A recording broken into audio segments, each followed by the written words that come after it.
하나님 말씀 구약성경 전도서 3장 1절부터 11절까지 다 같이 읽겠습니다.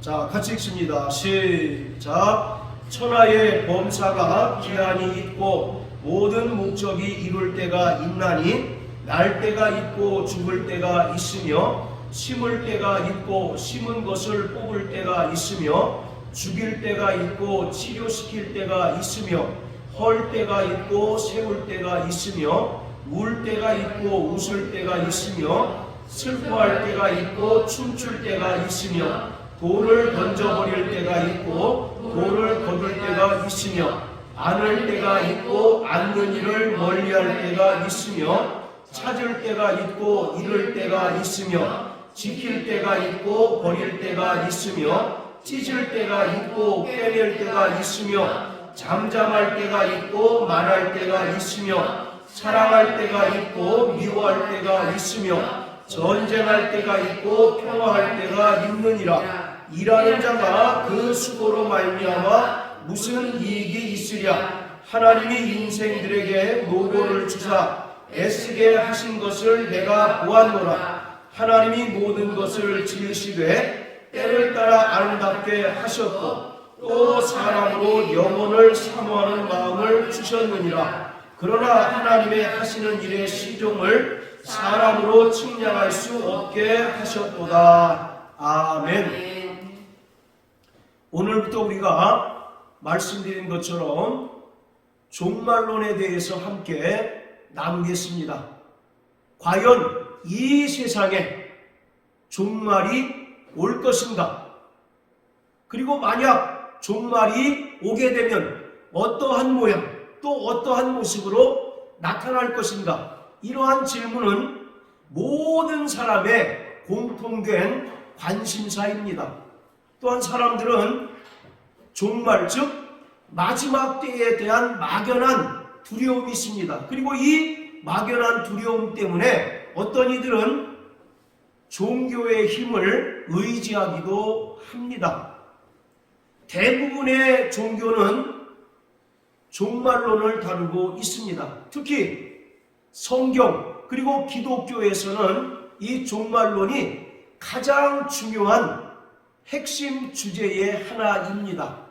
그런데 이러한 종말론은 역사 속에서 언제나 사람들에게 두려움과 공포의 대상이었습니다. 왜냐하면 시한부 종말론과 같은 잘못된 종말론으로 무장하고 또 잘못된 종말론을 주장하는 이단이나 또는 사이비 집단들이 등장해서 많은 사람들을 혼란케 하고 또 많은 사람들을 미혹하기 때문입니다. 우리나라도 예외는 아니어서 1992년 10월 28일 사건을 기억하시는 분들이 있을 것입니다. 얼마나 대한민국에 광풍이 불었습니까? 그런데 그것은 우리나라만의 현실이 아니라 여호와의 증인이나 제7일 안식 재림교회가 이미 수백 년 전에 이런 시한부 종말론을 주장했다가 해프닝으로 끝나는 그런 일들이 있었습니다. 이처럼 시한부 종말론을 주장하는 많은 사람들로 인해서 혼란을 겪고 또 미혹됨으로 인하여 종말에 대한 막연한 두려움을 갖게 된 것이 바로 오늘의 현실이기도 합니다. 일반적으로 종말론이라고 하면 마지막 때의 이야기 혹은 모든 만물의 마지막에 관한 이야기라고 우리는 쉽게 생각을 합니다. 그리고 종말에 대해서 연상을 할 때 예수 그리스도와 적그리스도가 대결하고 또 하나님과 세상 임금인 마귀와의 싸움을 연상하기 쉽습니다. 뿐만 아니라 선한 자들은 하나님의 나라에 들어가고 악한 자들은 지옥 불구덩이에 던져질 뿐만 아니라 이 세상은 인간이 만든 핵무기에 의해서 불바다가 되고 소멸된다는 계시록에 등장하는 아마겟돈 이야기와 연결시켜서 이해하려는 사람들이 대단히 많습니다. 그러나 성경에서 말하는 종말론의 핵심, 그리고 기독교에서 말하는 종말론의 핵심은 역사의 끝이나 세상의 끝에 대한 이야기라기보다는 하나님께서 창세 전에 작정하신 하나님의 경륜이 이루어지는, 완성되는 이야기를 다루고 있는 것입니다. 그래서 새로운 생명의 시작, 그리고 하나님 나라의 완성을 이야기할 뿐만 아니라 영원한 내세로 시작이 되는 새로운 창조의 이야기를 하고 있는 것이 바로 종말론인 것입니다.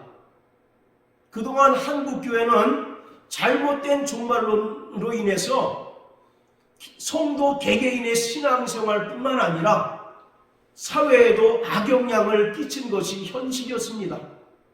이처럼 잘못된 종말론을 가지고 있으면 개인의 신앙뿐만 아니라 사회에도 암적인 영향을 끼칠 수밖에 없습니다. 92년 10월 28일 사건을 우리가 한번 되새겨 보면 그때 온 나라가 미친 광풍이 불었습니다. 가정이 깨어지고 새로운 신랑을 맞이하는데 육체의 신랑과 더 이상 살 수 없다고 해서 이혼을 하고 교회로 모인다든지 아니면 가출하고 잠적해버리는 그런 일들이 비일비재했어요.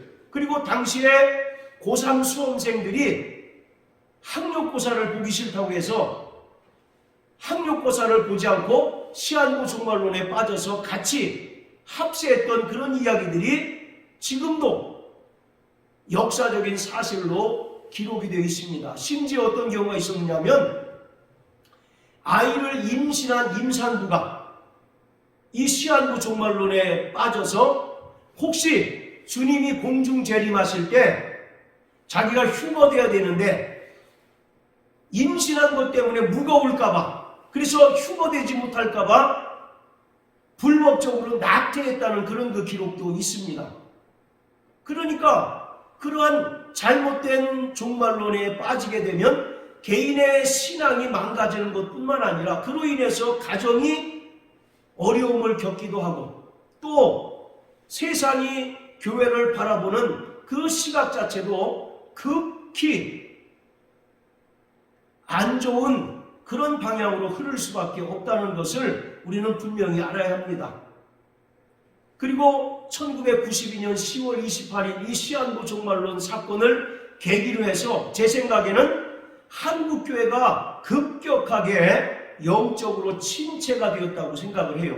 왜냐하면 여러 번의 어떤 종말에 대한 이야기가, 종말론이 하나의 해프닝으로 끝나버리게 되니까 사람들 마음속에 어떤 마음이 드냐면 이거 괜히 종말에 대하여 관심을 갖거나 또는 하나님 나라를 소망하다가 현세적인 그런 삶이 피폐해지는 것이 아닌가라는 그런 생각이 들어서 영원한 하나님의 나라를 소망하는 믿음보다도 오히려 현세적인 축복을 바라는 기복주의 신앙이 판을 치는 그런 이제 모양새를 띠게 되었습니다.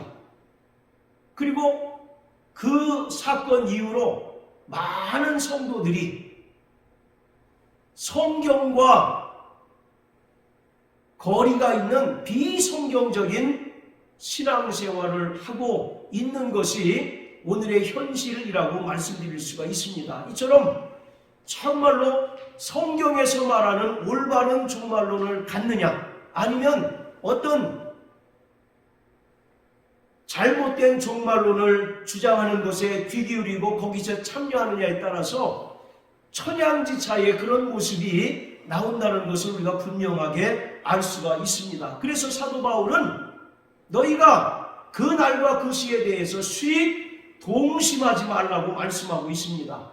그리고 예수님께서도 마태복음 24장 42절 43절을 통해서 말씀하시기를 그러므로 근신하고 깨어있으라 그날과 그 시는 아무도 모른다라고 말씀하고 있어요. 우리는 그날과 그 시에 대해서 관심을 가지고 그날을 맞추려는 그런 이제 식의 신앙생활이 아니라 오늘 내게 주어진 이 하루가 내게 마지막 날인 것처럼 믿음으로 최선을 다해서 하나님의 영광을 위하여 살아가고 또 자신의 영혼을 준비하는 그런 삶을 살아내야 하는 것입니다. 그것이 바로 성경에서 우리에게 요구하는 것이고 또 주님께서 종말을 살아가는 성도들에게 요구하는 신앙인 것입니다. 그렇기 때문에 우리는 성경의 그 깃틀 위에 올바로 서서 바른 종말론을 가지고 정말 주님의 때를 살아가는 저와 여러분들 되시기를 주의 이름으로 축복합니다. 바로 성경에서 종말이라고 할 때 바로 성경에서 말하는 종말은요, 예수 그리스도의 초림부터 예수 그리스도의 재림 때까지의 전 기간을 의미합니다. 즉 예수님께서 이 땅에 말씀이 육신이 되어 오신 그때로부터 이미 종말은 시작된 것입니다. 자, 우리 구약성경 요엘서 2장을 다 같이 한번 보십니다. 요엘서 2장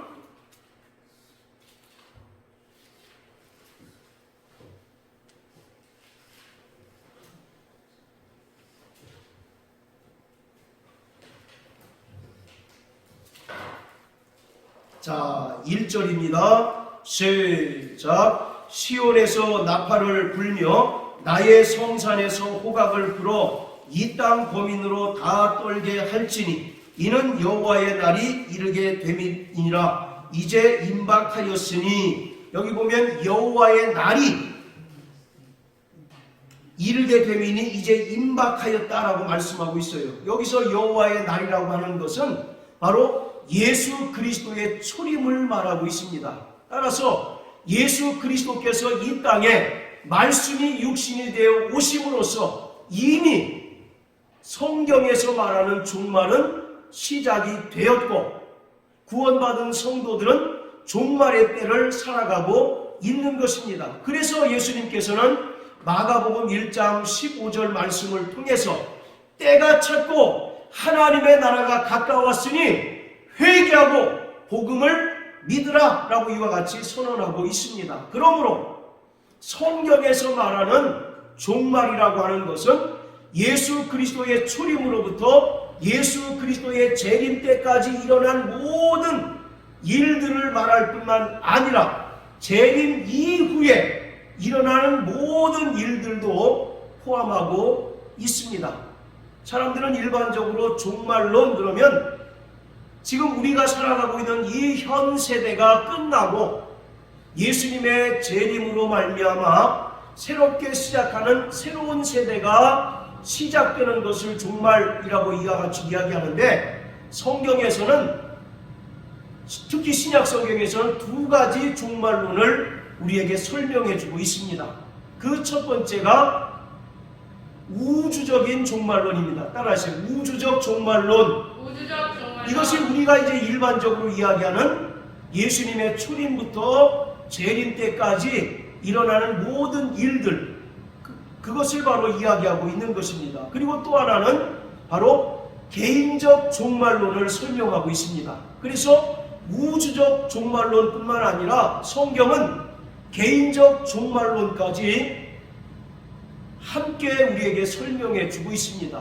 특히 신약 성경은 이 개인적 종말론에 대해서 대단히 비중 있게 말씀하고 있는데, 왜냐하면 모든 인간이 이 땅을 살아가다가 개인적인 종말인 죽음을 맞이하게 됩니다. 그뿐만 아니라 육체의 죽음 이후에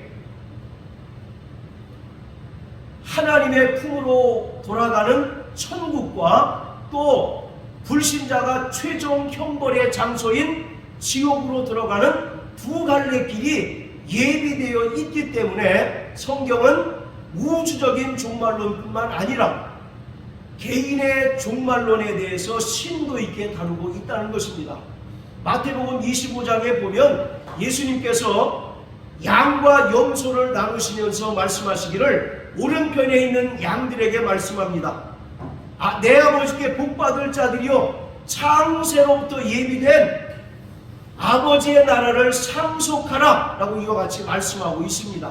이처럼 바로 이 땅에서 모든 인간은 개인적인 종말인 죽음을 맞이하게 될 터인데, 죽음이 모든 것의 끝이 아니라 죽음 이후에 생명의 근원이신 아버지의 품으로 들어가는 천국이 있고, 또 불신자가 하나님과 영원히 단절된 상태인 바로 지옥, 두 갈래 길이 있다는 사실을 성경은 분명히 말씀하고 있습니다. 그래서 개인적인 종말론이 중요한 것은 바로 이 땅에 우리가 육체가 살아있는 동안, 또 인간의 호흡이 살아있는 동안 두 갈래 길을 반드시 선택해야 된다는 것을 말하고 있어요. 그래서 말씀드린 것처럼 마태복음 25장에서 오른편에 있는 양들에게 내 아버지께 복받을 자들이요 창세로부터 예비된 아버지의 나라를 상속하라고 말씀합니다. 반면에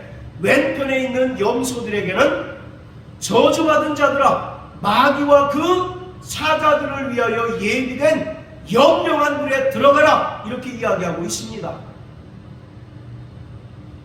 자, 이처럼 우리 모든 인간은 다 육체적인 죽음을 맞이하게 돼요. 그래서 바로 우리는 이 땅에서 어떠한 삶을 살아가느냐에 따라서 죽음 이후에 우리가 맞이하게 될 내세가 분명히 다르다라는 사실을 성경은 우리에게 분명하게 증언해주고 있습니다. 그런 차원에서 바로 우주적인 종말론뿐만 아니라 개인적 종말론이 대단히 중요하다는 것입니다.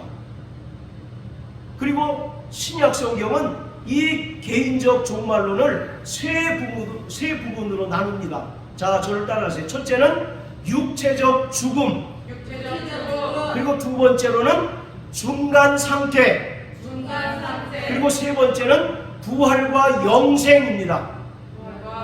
그래서 개인적 종말론은 육체적인 죽음, 그리고 중간 상태와 부활과 영생, 이렇게 세 부분으로 나눠서 우리에게 말씀하고 있어요. 자, 먼저 육체의 죽음에 대해서 우리가 함께 나눠보겠습니다. 성경은 기본적으로 세 가지 죽음을 말합니다. 첫 번째는 하나님과의 영적인 단절을 의미하는 영적인 죽음이 있습니다. 하나님께서 첫사람 아담에게 창세기 2장 17절을 통해서 뭐라고 말씀하셨냐면, 동산에 있는 각종 실과는 내가 임의로 먹되 중앙에 있는 선악을 알게 하는 나무의 실과는 정녕 먹지 말라. 먹는 날에는 정녕 죽는다라고 이와 같이 경고를 하셨습니다. 그런데 창세기 3장에서 들짐승 중 가장 간교한 뱀이 나타나서 하와를 깨고, 또 아담도 유혹해서 그들이 하나님께서 먹지 말라고 명령하신 선악을 알게 하는 나무의 실과를 먹었습니다. 그런데 분명히 하나님께서는 2장 17절을 통해서 먹는 날에는 정녕 어떻게 된다고요? 죽는다라고 이와 같이 말씀하셨어요. 그런데 아담과 하와가 선악을 알게 하는 나무의 실과를 먹었을 때 즉시로 그가 죽었을까요? 아니요. 즉시로 죽지 않고 창세기 5장에 보면 930세를 향수하고 죽었다라고 말씀하고 있습니다. 그렇다면 하나님의 말씀이 잘못된 것일까요? 바로 여기서 이야기하는 죽음이라고 하는 것은 영적 죽음을 말하는 것입니다.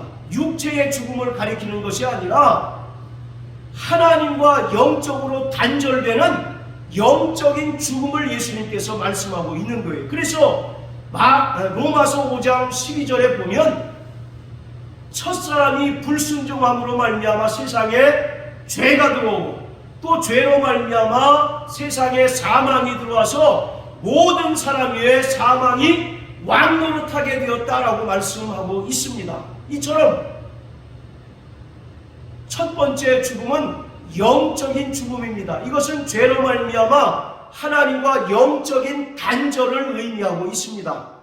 그리고 성경이 말하는 두 번째 죽음은 육체와 영혼이 분리되는 육체적인 죽음을 말합니다. 자, 우리 신약성경 야고보서 2장을 다 같이 보십니다. 야고보서 2장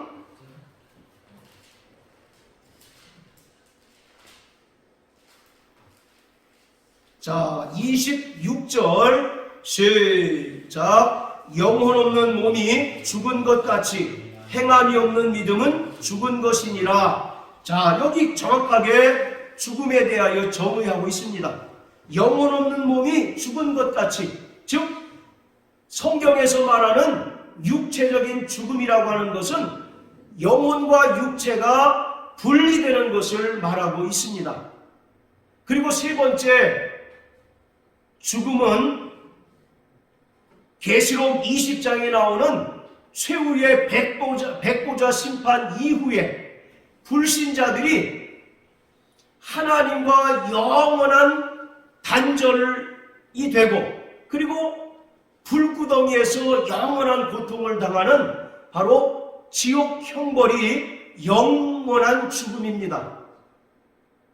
그래서 성경은 죄로 인한 영적인 죽음, 그리고 육체와 영혼이 분리되는 육체적인 죽음, 그리고 지옥 형벌을 당하는 영원한 죽음, 이렇게 죽음을 세 가지로 설명하고 있습니다. 그 중에서 개인적 종말은 바로 육체적인 죽음을 가리키고 있습니다.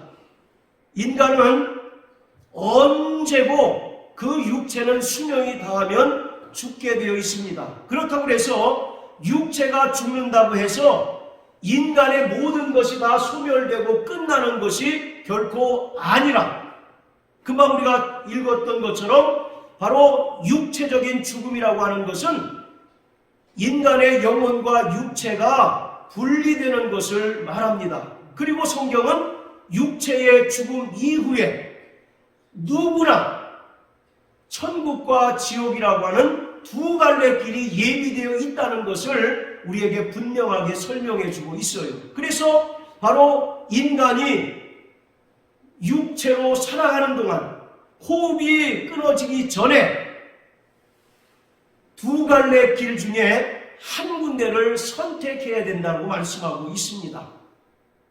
그 선택의 기준은 바로 예수 그리스도이십니다. 그래서 이 땅에서 인간이 육체로 살아가는 동안 예수 그리스도를 믿음으로 말미암아 죄사함 받고 이 땅에서 믿음으로 살아가게 되면 그 사람은 영원한 하나님의 나라에 들어갈 수 있지만, 그러나 이 땅에서 육체로 살아가는 동안 예수의 은혜를 거부하고 또 복음을 거부한 자들은 영원히 꺼지지 않는 지옥 형벌에서 불쏘시개의 역할을 할 수밖에 없다는 사실을 성경은 말씀하고 있습니다. 자, 그렇다면 이러한 죽음의 근본적인 원인은 뭘까요? 인간이 경험하게 되는 세 가지 죽음이 있는데 이 죽음의 근본적인 원인이 무엇일까요? 바로 성경은 죽음의 근본적인 원인이 바로 죄라고 말합니다. 로마서 6장 23절에 보면 죄의 삭은 사망이요 라고 이와 같이 말씀합니다. 하나님께서 정령 죽으리라 라고 이와 같이 말씀하신 것처럼 인간이 경험하는 세 종류의 죽음의 근본적인 원인은 바로 죄입니다. 그리고 죽음은 인간이 하나님께 죄에 대한 형벌을 받는 것이에요. 그러나 감사하게도 하나님의 아들 예수 그리스도께서 이 땅에 오셔서 십자가에 달려 죽으시고 부활하심으로써 죄와 사망의 모든 권세를 깨뜨리셨습니다. 그리고 죽음을 정복해 주셨어요. 그렇기 때문에 인간은 구원받은 성도들은 영적인 죽음과 지옥을 가는 영원한 죽음에서 완전한 자유를 얻게 되었습니다. 할렐루야. 갈라디아서 5장 1절에 보면 예수님께서 우리를 자유케 하셨다라고 말씀하고 있습니다. 그리고 갈라디아 5장 13절에 보면 우리를 자유케 하려고 부르셨다라고 말씀하고 있어요. 이 자유는 세 가지의 자유라고 말씀을 드렸죠. 그 첫 번째 자유는 따라하셔요. 죄와 사망의 권세로부터 자유. 죄와 사망의 권세로부터의 자유. 할렐루야. 네. 그리고 두 번째 자유는 양심과 율법의 정죄로부터 자유입니다. 그리고 세 번째로는 구원과 관계없는 비본질적인 것으로부터 우리는 완벽하게 자유를 얻게 되었습니다. 자, 이처럼 예수님께서 십자가에 달려 죽으시고 부활하심으로써 죄와 사망의 권세를 깨뜨리셨고 인간들을 영적인 죽음과 또 지옥 형벌인 영원한 죽음에서 완벽하게 해결해 주셨어요. 그리고 구원받은 성도들은 이때로부터 죽음이 결코 형벌이 아니라 징계의 일부분이 되었습니다. 그래서 우리는 결코 죽기를 두려워하는 존재가 결코 아닙니다. 여러분, 기독교의 가장 큰 능력은 부활이 있습니다. 부활이 뭐예요? 죽음의 권세를 이긴 것 아니겠습니까? 예수님께서 친히 십자가에 달려 죽으셨지만 죽은 자 가운데서 3일 만에 부활하심으로써 사망의 권세를 깨뜨리셨습니다. 그 전에는 모든 인간은 마귀에게 죄값에 팔려 일평생 죽기를 두려워하는 죄의 종노릇하며 살았지만 예수님께서 친히 십자가에 달려 죽으시고 부활하심으로써 사망 권세를 깨뜨리시고 우리를 구원하셨기에 더 이상 구원받은 성도들은 죽음을 두려워하지 않습니다. 그리고 죽음의 권세를 두려워하지 않는 자가 되었어요. 그렇기 때문에 구원받은 성도들에게는 죽음이 형벌이 아니라 일종의 징계의 일부분이 되었습니다. 그래서 우리는 육체는 반드시 죽는다는 사실을 알기 때문에 육체가 살아있는 동안 더 예수님을 잘 믿으려고 노력하고 또 날마다 하나님의 거룩하심을 따라서 성화의 삶을 살려고 노력을 합니다. 그리고 주님께서 영광 중에 재림하실 때가 있음을 알고 육체가 있는 동안에 자신의 영혼의 때를 준비하는 자가 되었습니다. 그래서 예수를 믿는 저와 여러분들에게는 이 죽음이라고 하는 것이 모든 것의 최종적인 끝이 아니라 영원한 내세로 향하는 하나의 관문과도 같습니다. 할렐루야. 아멘. 그것을 어디서 단적으로 우리가 확인할 수 있느냐면 장례식장 가보면 압니다. 불신자들의 장례식장은 애통함과 통곡함이 넘치는 곳이에요. 반면에 설렁설렁 예수 믿는 사람들 말고 정말로 분명한 구원의 확신이 있고 영원한 하나님의 나라가 있음을 믿는 자들은 그 죽음에 대하여 슬퍼하거나 애통해하지 않습니다. 오히려 그가 인생이라고 하는 무거운 짐과 고난을 훌을 벗어버리고 아버지의 품으로 돌아간 것을 환영하고 축복하는 그런 축복의 장이기도 합니다. 그래서 기독교에서는요, 발인식이라고 하지 않습니다. 천국 환송식이라는 이런 이제 명칭으로 더 많이 이제 부르기를 권장을 합니다.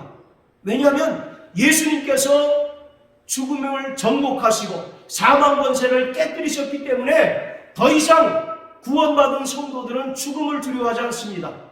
더 이상 죽음에 매여서 종노릇하는 자가 아니라 죽음은 하나의 영원한 내세로 향하는 관문이고 하나의 과정으로 여깁니다. 그렇기 때문에 자신도 언젠가 육체적인 죽음을 맞이할 때가 있다는 사실을 깨닫고 기력이 있을 때 또 육체의 호흡이 있을 때 열심으로 주를 섬기고 또 자신의 영혼을 준비하려고 노력을 하고 있는 거죠. 자, 우리 전도서 12장을 다 같이 한번 보십니다.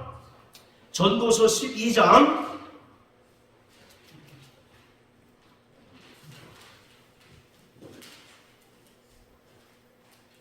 자, 1절입니다. 1절, 2절 시작. 너는 청년의 때 곧 곤고한 날이 이르기 전 나는 아무 낙이 없다고 할 해가 가깝기 전에 너의 창조자를 기억하라. 해와 빛과 달과 별들이 어둡기 전에 비 뒤에 구름이 다시 일어나기 전에 그리하라. 할렐루야. 전도서는 솔로몬이 그 아들에게 유언처럼 남긴 그러한 글입니다. 그리고 12장 1절은 전도서의 결론 부분에 해당이 돼요. 1절에서 솔로몬 뭐라고 이야기하냐면 너의 청년의 때 곧 곤고한 날이 이르기 전에 나는 아무 낙이 없다고 할 해가 가깝기 전에 너희 창조자를 기억하라. 이렇게 얘기합니다. 여기서 청년의 때라고 하는 것은 28 청춘, 돌도 씹어 먹을 만큼 건강한 그 청년들을 이야기하는 것이 아니라 모든 인생을 말하고 있습니다. 육체가 살아있는 때를 이야기하고 있는 거예요. 자, 반면에 그럼 곤고한 날은 무슨 때를 말하겠습니까? 곤고한 날, 죽음을 얘기합니다. 죽음. 그러니까 쉽게 얘기해서 그 아들에게 솔로몬이 유언처럼 남기는 말은 얘야, 너는 죽기 전에 창조주 하나님을 만나고 창조주 하나님을 믿어야 한다라고 이와 같이 유언처럼 당부하고 있는 것입니다. 왜냐하면 인간의 육체가 죽음을 당하게 되면 더 이상 기회를 상실하고 말기 때문에 그렇습니다. 그래서 오늘 전도서 3장 본문에는 계속 때에 대한 말씀이 나오지 않습니까? 태어날 때가 있으면 죽을 때가 있고 계속 때가 이와 같이 반복이 되는데 우리 인생은 이와 같이 기회의 연속인 것입니다. 어떤 기회요? 예수를 믿고 은혜 받을 기회인 것입니다. 그래서 고린도후서 6장 1절에 보면 지금이 은혜 받을 만한 때요, 지금이 구원의 때라고 말씀하고 있어요. 할렐루야. 그리고 이미 구원받은 성도들은 정말 자신의 영혼의 때를 준비하는 기간이 바로 이 육체의 때인 것입니다. 따라서 구원받은 성도들은 이 세상에 한눈 팔지 않습니다. 자신의 죽음을 아는 자들은 이 세상에서 호송생활하지 않고 자신의 영혼을 위하여 늘 준비하는 그런 믿음으로 살아가게 됩니다. 그래서 에베소서 5장에 보면 세월을 아끼라, 때가 악하다라고 이와 같이 말씀하고 있습니다. 이 말은 의역하면 기회를 사라는 것입니다. 할렐루야. 자, 따라하세요. 나 영혼아, 기회를 사자. 우리 인간의 육체의 때는 불신자들에게는 구원받고 은혜 받을 때이지만 이미 구원받고 또 하나님의 자녀가 된 자들은 자신의 영혼의 때를 준비하는 것입니다. 그렇기 때문에 우리는 자신도 언제든지 육체의 죽음을 맞이할 수 있다는 사실을 분명히 알고 깨달았기 때문에 항상 우리에게 주어진 24시간의 하루를 불꽃 같은 열심으로, 맹렬히 타는 열심으로 살아가는 자가 되어야 합니다. 오늘 아니면 내일 하지. 그것이 바로 사단이 우리를 미혹하고 우리를 넘어뜨리려는 가장 큰 계략입니다. 오늘 하시길 바랍니다. 할렐루야. 네. 오늘 기도하고 오늘 예배 성공하고 오늘 영혼에게 전도를 해야 하는 거예요. 내일 일은 우리에게 장담할 수 없습니다. 내일은 우리에게 보장된 것이 없어요. 그렇기 때문에 오늘 자신의 영혼을 위하여 철저히 준비하고 또 하나님의 영광을 위하여 오늘 주어진 지금 이 순간을 승리하며 사는 자 되시길 예수님 이름으로 축복합니다. 아멘. 할렐루야. 아멘. 바로 인간에게 있어서 이 죽음이라고 하는 것은 모두 다 공평합니다. 모두가 육체적인 죽음은 반드시 한 번은 찾아오게 되어 있어요. 그런데 죽음 이후에 영원한 내세는 무엇으로 달라집니까? 바로 육체가 있는 동안에 그가 어떠한 삶을 살았느냐에 따라서 천국과 지옥이 분명히 달라진다는 사실을 우리는 성경을 통하여 잘 압니다. 그렇기 때문에 정말 우리의 개인적인 종말을 잘 준비하는 자 되시길 예수님 이름으로 축복합니다. 아멘. 할렐루야. 아멘. 자, 그리고 성경은 두 번째, 반드시 중단 상태가 있다는 사실을 우리에게 말씀해 주고 있습니다. 천국과 지옥 사이에, 그리고 인간의 육체적인 죽음과 신령한 몸의 부활 사이에 반드시 중단 상태가 있다는 사실을 성경은 증언하고 있습니다. 그리고 구원받은 성도들에게 이 중단 상태는 하나님의 품에 들어가서 안식하고 잠을 자는 그러한 때입니다. 자, 우리 데살로니가전서 4장을 다 같이 한번 보십니다. 데살로니가전서 4장, 자 13절부터 18절까지 우리 고요한 선생님 큰 소리로 빨리 좀 읽어주세요. 형제들아, 많은 자들에 관하여는 너희가 알지 못함을 우리가 원치 아니하노니 이는 소망 없는 자들 이와 같이 슬퍼하지 않게 하려 함이라. 우리가 예수의 죽었다가 다시 사시는 믿을진대 이와 같이 예수 안에서 자는 자들도 하나님이 저와 함께 데리고 오시리라. 우리가 주의 말씀으로 너희에게 이것을 말하노니 주 강림하실 때까지 우리 살아남아 있는 자도 자는 자보다 결탄코 앞서지 못하리라. 주께서 호령과 천사장의 소리와 하나님의 나팔로 친히 하늘로 쫓아 강림하시리니 그리스도 안에서 죽은 자들이 먼저 일어나고 그 후에 우리 살아남은 자도 저희와 함께 구름 속으로 끌어올려 공중에서 주를 영접하게 하시리니 그리하여 우리가 항상 주와 함께 있으리라. 그러므로 이 여러 말로 서로 위로하라. 예, 자 14절에 보면 예수 안에서 자는 자들이라는 표현이 나옵니다. 그리고 15절에도 우리 살아남아있는 자도 자는 자보다 결단코 앞서지 않는다라고 말씀합니다. 여기서 잔다라고 하는 말은 육체의 죽음 이후에 중간 상태에 있는 구원받은 성도들을 가리키고 있습니다. 이처럼 성경은 인간의 죽음과 신령한 몸의 부활 사이에 중간 거처, 중간 처소의 성격이 있다는 사실을 분명히 말씀하고 있습니다. 그리고 이 중간 상태는 구원받은 성도들이 하나님의 품에 안겨서 안식을 누리는 바로 그러한 때를 가리킵니다. 마치 이것은 단잠을 자는 것과 같습니다.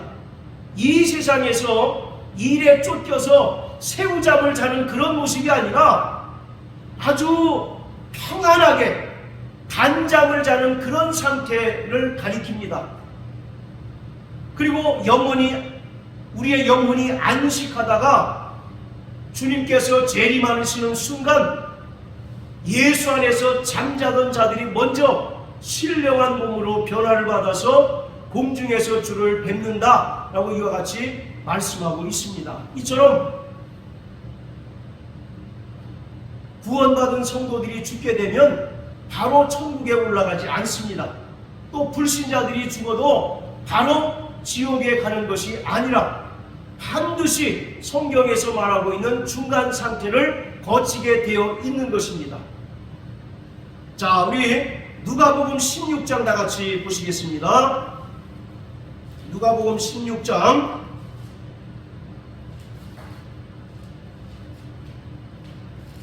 자 19절부터 31절까지인데 우리 길어서 읽는 것은 생략하고요. 이것은 뭐 너무나 잘 아는 그러한 사건입니다. 자, 부자와 나사로가 있습니다. 이 부자는 19절에 보면 자색옷과 고운 베옷을 입고 날마다 호화롭게 잔치를 베푸는 자입니다. 여기서 자색옷이라고 하는 것은 당시에 왕이 입는 옷입니다. 그렇기 때문에 이 사람의 신분이 왕이나 그에 준하는 권세를 가진 자라는 사실을 알 수가 있고, 그리고 이 사람은 날마다 호화롭게 잔치를 베풉니다. 반면에 나사로라고 하는 인물이 나오는데 성경은 그를 거지라고 표현합니다.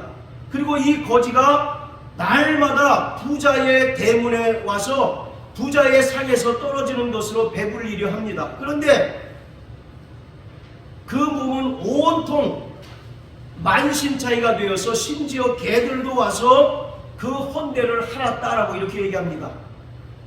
자, 그런데 부자와 나사로도 죽음을 피해갈 수 없습니다.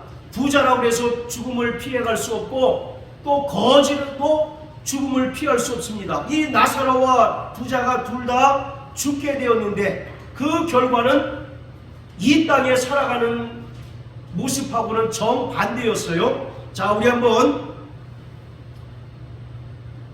22절부터 24절까지만 읽어봅니다. 시작. 이에 그 거지가 죽어 천사들에게 받들려 아브라함의 품에 들어가고 부자도 죽어 장사되매 저가 음부에서 고통 중에서 눈을 들어 멀리 아브라함과 그의 품에 있는 나사로를 보고 불러 가로되 아버지 아브라함이여 나를 긍휼히 여기사 나사로를 보내어 그 손가락 끝에 물을 찍어 내 혀를 서늘하게 하소서 내가 이 불꽃 가운데서 고민하나이다. 자, 지금 거지 나사로는 죽어서 어디에 갔습니까? 아브라함의 품에 안겨서 안식하고 있다라고 말합니다. 반면에 이 땅에서 자색으로 옷을 입고 호화롭게 잔치를 베풀었던 그 부자도 죽어서 어디에 가게 됐느냐면 23절에 기록한 것처럼 음부에 들어갔고 또 그곳에서 불꽃 가운데서 고통 중에 있습니다라고 하소연합니다. 우리는 여기서 알 수 있는 것이 음부와 낙원은 결코 왕래할 수 없는 그러한 곳이라는 것을 알 수가 있습니다. 26절에 보면 아브라함이 말하기를 너희와 우리 사이에는 큰 구렁이 끼어 있어 여기서 너희에게 건너가고자 하되 할 수 없고 거기서 우리에게 건너올 수도 없게 하였느니라. 이것은 육체의 죽음 이후에는 더 이상 예수를 믿을래야 믿을 수 없다는 것을 단적으로 보여주고 있습니다.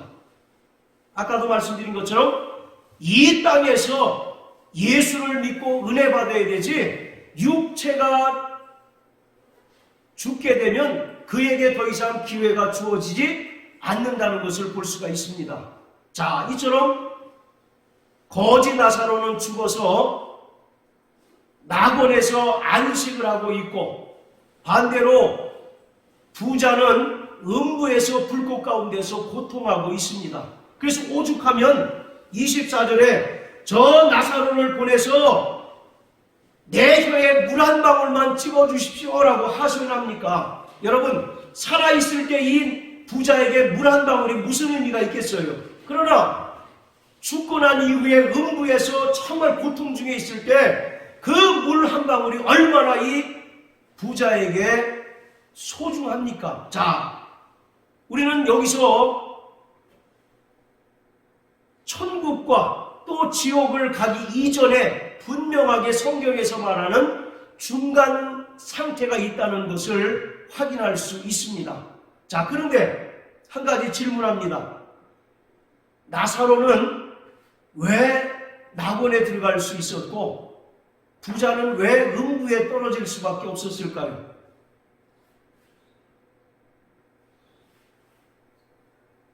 누가복음 16장에 보면 나사로가 예수를 믿었다는 얘기가 있습니까? 없습니까? 나타나 있지 않아요. 그리고 부자인 경우에도 예수를 믿지 않았다는 얘기도 없습니다. 그런데 나사로는 낙원에 들어가서 안식하고 또 부자는 음부에 가서 불꽃 가운데서 고통 중에 있습니다. 여러분, 부자는 다 천국 들어가지 못합니까? 분명히 성경에 그런 구절이 있습니다. 부자는 천국에 들어가기 어렵다는 구절은 있어요. 그러나 들어가지 못한다는 말씀은 없습니다. 반면에 이 땅에서 헐벗고 가난하게 살았던 거지는 다 천국 갑니까? 그럼 이 말씀을 우리가 어떻게 이해를 해야 할까요? 분명히 예수를 믿어야 천국 가지 않습니까? 네. 그런데 나사로가 이 본문을 통해서는 예수를 믿었다는 얘기가 없습니다. 그럼에도 불구하고 나사로는 낙원에 들어가서 안식하고 부자는 음부에서 불꽃 가운데서 고통 중에 있습니다. 상징적인 표현을 통해서 나사로가 이 땅에서 예수를 믿었다는 것을 우리가 확인할 수가 있어요. 자, 25절에 보면 아브라함이 말할 때 너는 살았을 때에 내 좋은 것을 받았고 나사로는 뭘 받았습니까?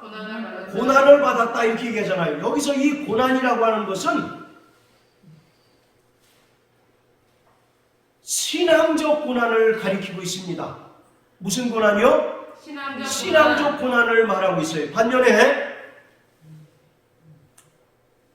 24절에 보면 부자가 아브라함에게 이야기하기를 내가 이 불꽃 가운데서 고민합니다 라고 이렇게 이제 이야기합니다.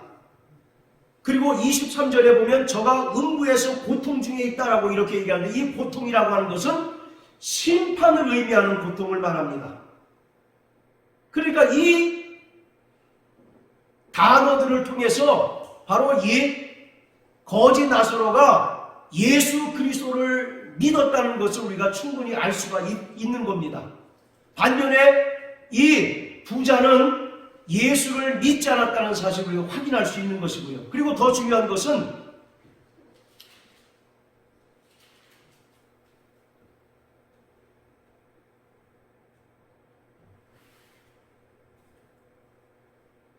자, 28절에 보면 내 형제 다섯이 있으니 저희에게 증거하게 하여 저희로 이 고통받는 곳에 오지 않게 하소서.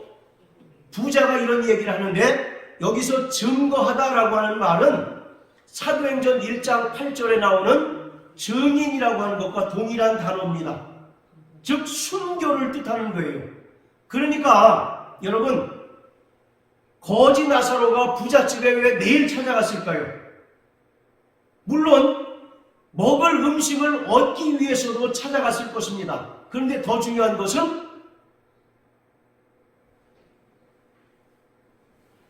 심판을 증거하기 위하여 찾아간 것이에요. 할렐루야. 아멘. 그것을 지금 부자가 간파하고 나는 비록 이 음부에서 고통 중에 있지만 저 나사로를 내 형제들에게 보내서 복음을 전하게 하소서. 저들은 예수를 믿고 나처럼 음부에 오지 않게 해주십시오라고 이렇게 요청하고 있는 겁니다. 그러니까 이 거지는요, 이 땅에서 신앙적인 박해를 당하고 신앙적인 고난을 당했던 자였고, 그리고 부잣집을 찾아간 목적도 물론 먹을 음식을 구하기 위한 목적도 있었겠지만 더 중요한 것은 이 증거라는 단어를 통해서 매일 부잣집을 찾아가서 천국과 지옥에 관하여 그리고 최후의 심판에 관하여 전파하기 위해서 찾아갔다는 것을 알 수가 있는 것입니다. 할렐루야. 아멘. 그렇기 때문에 그가 낙원에 들어갈 수 있었던 겁니다. 이 땅에서 가난하고 헐벗었기 때문에 그 보상 차원에서 낙원에 들어간 것이 아닙니다. 그리고 반대로 부자는 이 땅에서 잘 먹고 잘 살았기 때문에 너 한번 고통당해보라 해서 하나님께서 음부에 보내신 게 아니라고요. 하나님께서는 놀부와 같은 분이 아니라는 것입니다. 반드시 이 땅에서 육체가 있는 동안 그가 예수를 믿었는지 여부가 영원한 내세를 결정한다는 사실을 부자와 거지 나사로의 경우를 통해서도 우리가 확인할 수가 있습니다. 할렐루야. 아멘. 자, 그리고 개인적 종말론의 세 번째는 바로 부활과 영생입니다. 자, 따라하세요. 부활, 영생. 그런데 이 부활과 영생은 성경에서 두 가지 개념으로 설명하고 있습니다. 첫 번째는 현재적인 개념으로서의 영생이고, 또 하나는 미래적인 개념의 영생입니다. 그리고 부활도 현재 우리가 부활하였고, 또 장차 예수님께서 영광 중에 재림하실 때 신령한 몸의 부활을 할 것이다 라고 성경은 말씀하고 있습니다. 자, 우리 요한복음 5장을 다 같이 한번 보십니다. 요한복음 5장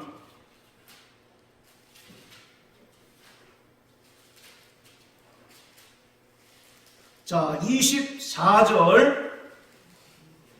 우리 사모님 찾으셨으면 큰 소리로 읽어주세요. 내가 수시로 너희에게 이르노니 내 말을 듣고 또 나 보내신 이를 믿는 자는 영생을 얻었고 심판에 이르지 아니하나니 사망에서 생명으로 옮겨느니라. 아멘. 자, 보세요. 나 보내신 이를 믿는 자마다 영생을 얻었고 심판에 이르지 않는다. 그리고 사망에서 생명으로 옮겼다라고 이렇게 과거형의 시제를 사용하고 있습니다. 자, 또 요한복음 6장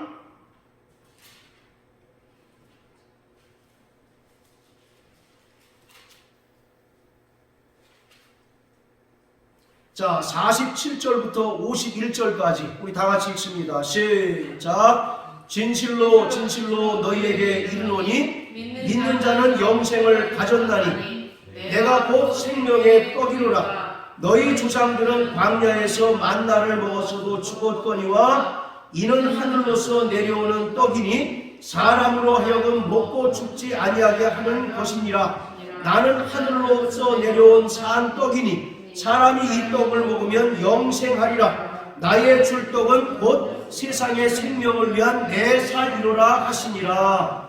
자, 47절에 보세요. 진실로 너희에게 이르노니 믿는 자는 영생을 가졌다라고 이렇게 얘기합니다. 자, 또 17장 요한복음 17장 3절.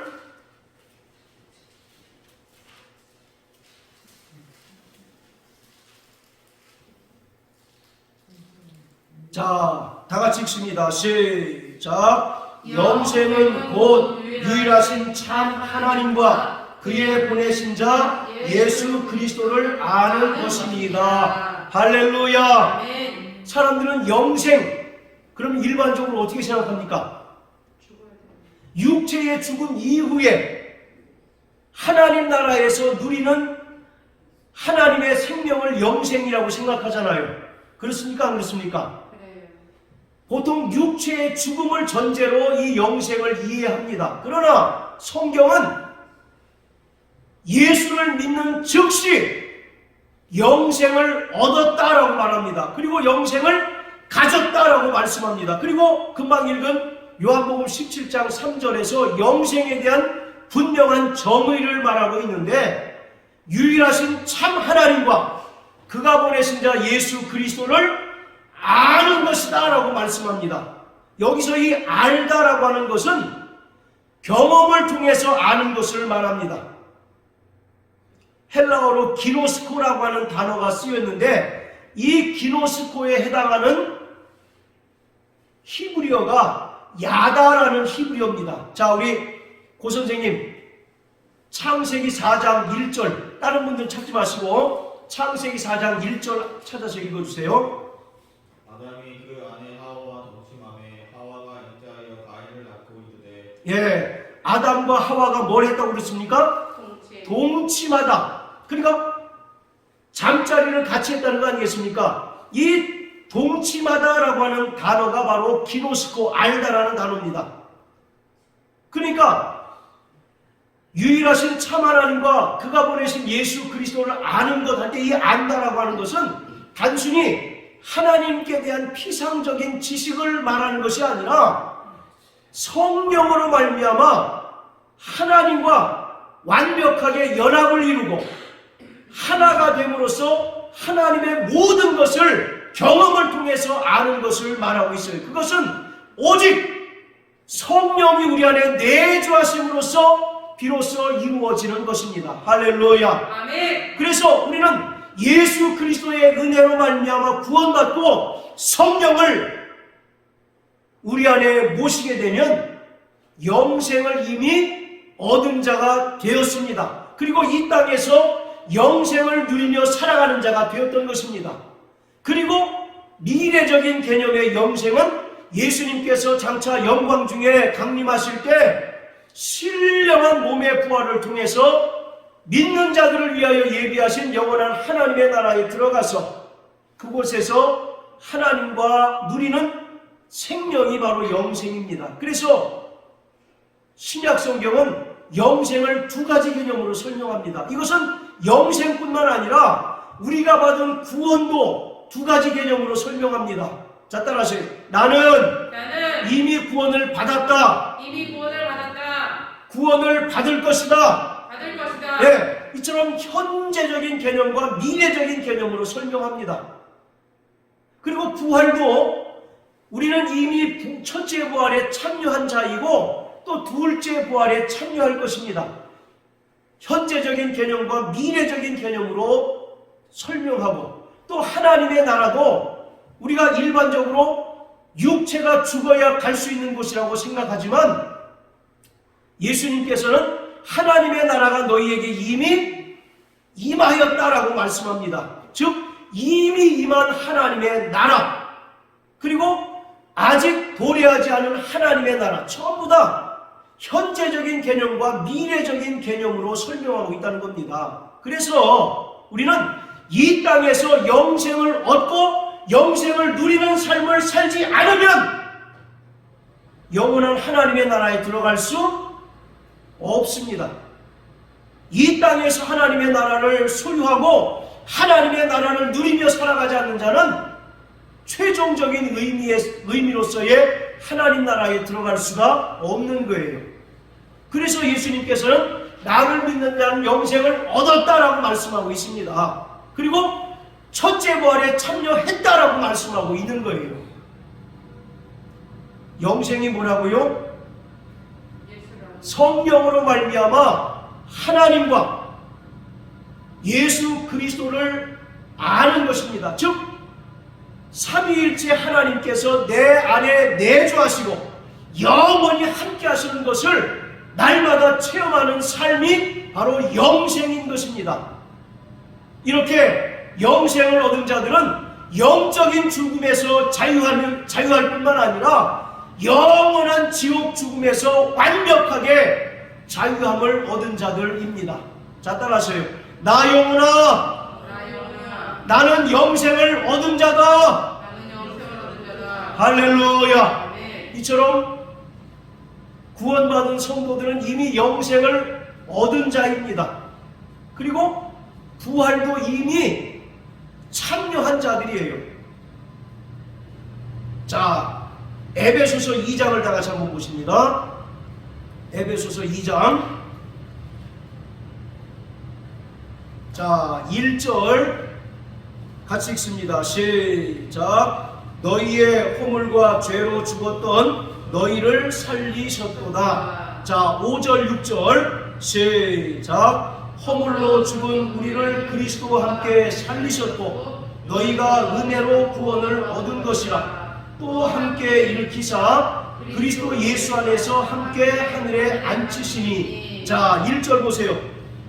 허물과 죄로 죽었던 너희를 어떻게 하셨다고요?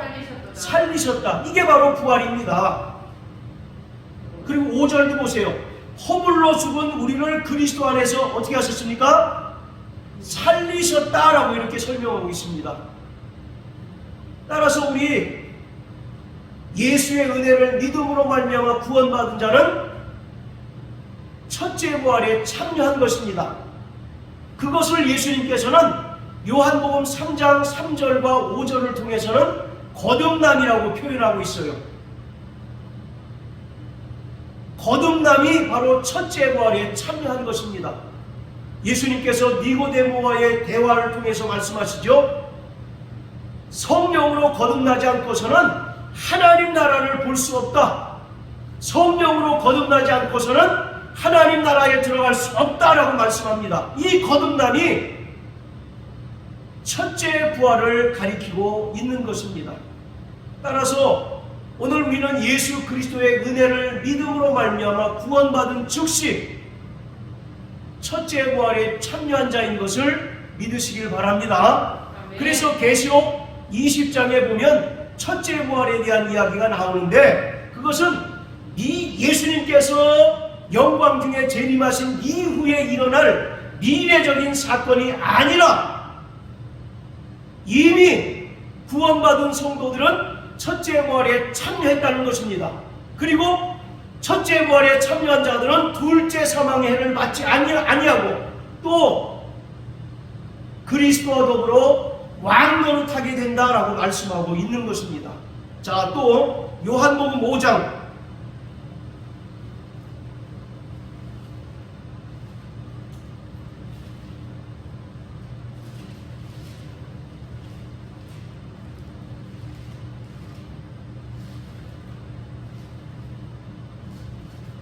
자, 25절부터 29절까지 우리 한 절씩 읽겠습니다. 시작. 진실로 진실로 너희에게 이르노니 죽은 자들이 하나님의 아들의 음성을 들을 때가 오나니 곧 이때라. 듣는 자는 살아나리라. 아버지께서 자기 속에 생명이 있음 같이 아들에게도 생명을 주어 그 속에 있게 하셨고 또 인자됨을 인하여 심판하는 권세를 주셨느니라. 이를 기이 여기지 말라. 무덤 속에 있는 자가 다 그의 음성을 들을 때가 오나니 선한 일을 행한 자는 생명의 부활로 악한 일을 행한 자는 심판의 부활로 나오리라. 예수님께서 부활에 대해서 지금 설명하고 계신데요. 자, 잘 보세요. 25절부터 26절까지는 현재적인 개념으로서의 부활을 설명하고 있습니다. 아들의 음성을 들을 때가 오나니 곧 이때라. 듣는 자는 어떻게 한다고요? 살아나겠다라고 이렇게 이야기하고 있습니다. 이것은 바로 현재적인 부활에 대해서 이야기하고 있는 것입니다. 자, 반대로 28절, 29절은 미래적인 개념, 즉 예수님께서 영광 중에 강림하실 때 이 땅에 살아남은 자들이 신령한 몸으로 변화되는데 바로 이러한 미래적인 개념의 부활을 설명하고 있는 것입니다. 자, 그리고 11장 다 같이 보세요. 요한복음 11장. 요한복음 11장. 자, 23절부터 26절까지입니다. 시작. 예수께서 가라사대 내 오라비가 다시 살리라. 마르다가 가로되 마지막 날 부활에는 다시 살 줄을 내가 아나이다. 예수께서 가라사대 나는 부활이요 생명이니 나를 믿는 자는 죽어도 살겠고 무릇 살아서 나를 믿는 자는 영원히 죽지 아니하리니 이것을 내가 믿느냐. 자, 우리가 잘 아는 것처럼 니고데모가 살아난 사건을 기록하고 있는데요.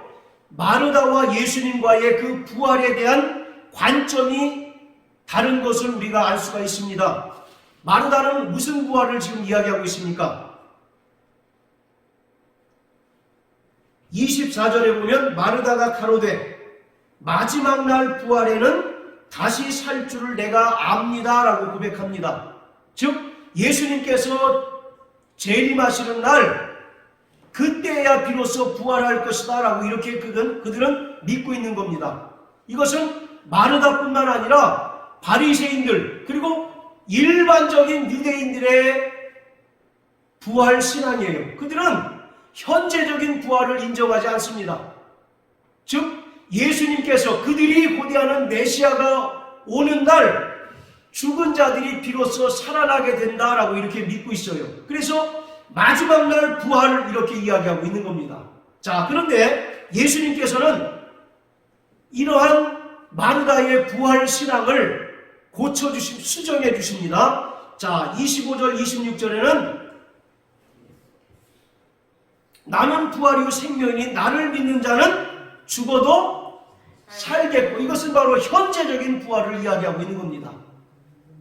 자, 그리고 26절에 무릇 살아서 나를 믿는 자는 영원히 죽지 아니니 너희가 이것을 믿느냐? 바로 예수님께서는 예수를 믿는 즉시 부활에 참여하고 또 마지막 부활 때도 부활도 있다는 사실을 지금 예수님께서 설명하고 있어요. 이처럼 신약 성경은 아까도 말씀드린 것처럼 영생도 두 가지 개념으로 설명하고 있고 부활도 두 가지 개념, 바로 현재적인 개념으로서의 부활과 미래적인 개념으로서의 부활로 설명하고 있습니다. 예수님은 거듭나는 것이 바로 첫째 부활에 참여한 것이다 라고 말씀합니다. 여러분 거듭나셨습니까? 아멘. 거듭나지 않고서는 결코 하나님 나라에 들어갈 수 없다고 말씀합니다. 즉 이 땅에서 부활을 참여하고 또 부활의 삶을 누리지 않으면 결코 둘째 부활에 참여할 수 없다는 것을 말씀하고 있습니다. 첫째 부활이 있으면 둘째 부활이 있겠죠. 둘째 부활은 어떤 부활입니까? 요한계시록 20장에 보면 크고 흰 백보좌 심판이 나오는데 이 최후의 심판 이후에 선한 일을 행한 자는 생명의 부활로 나오고 또 악한 일을 행한 자는 심판의 부활로 나오게 되는데 그것이 바로 둘째 부활인 것입니다. 할렐루야. 오늘 이처럼 우리는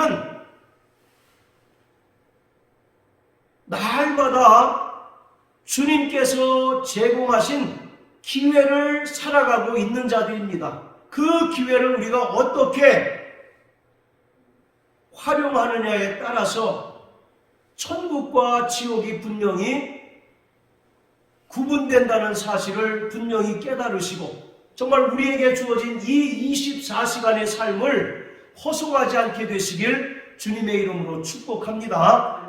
뿐만 아니라 우리는 이미 구원을 받은 자요 또 구원을 이루어가는 자이고 영생도 얻은 자이고 누리는 자이고 그리고 부활도 이미 첫째 부활에 참여한 자들로서 부활의 생명을 누리다가 장차 영광 중에 예수님께서 강림하실 때 신령한 몸으로 변화받는 부활을 통해서 공중에서 주님을 뵙고 어린 양의 혼인잔치에 참여하게 될 것입니다. 사랑하는 성도 여러분, 우리가 육체가 있는 동안에 정말 예수를 잘 믿게 되시길 주의 이름으로 축원합니다. 또 우리가 육체가 있는 동안에 자신이 장차 주님 앞에 설 때에 어떠한 모습으로 설까를 생각하고 자신의 영혼을 준비하는 슬기롭고 지혜 있는 믿음의 성도 되시길 주의 이름으로 축복합니다. 그래서 성경은 말하기를 우리가 어떠한 사람이 되어야 마땅하뇨 라고 말씀하고 있습니다. 여러분들에게 마지막으로 질문하고 설교를 마칩니다. 여러분, 정말 주님께서 곧 반드시 오실 터인데 우리가 어떠한 삶을 이 땅에서 살아가야 주님 앞에 설 때 부끄러움을 당하지 않을까요? 그것은 각자 믿음의 분량대로 생각하시고 그 믿음을 따라서 살아가는 우리 모든 반석교회 성도 되시기를 예수님 이름으로 축복합니다. 할렐루야.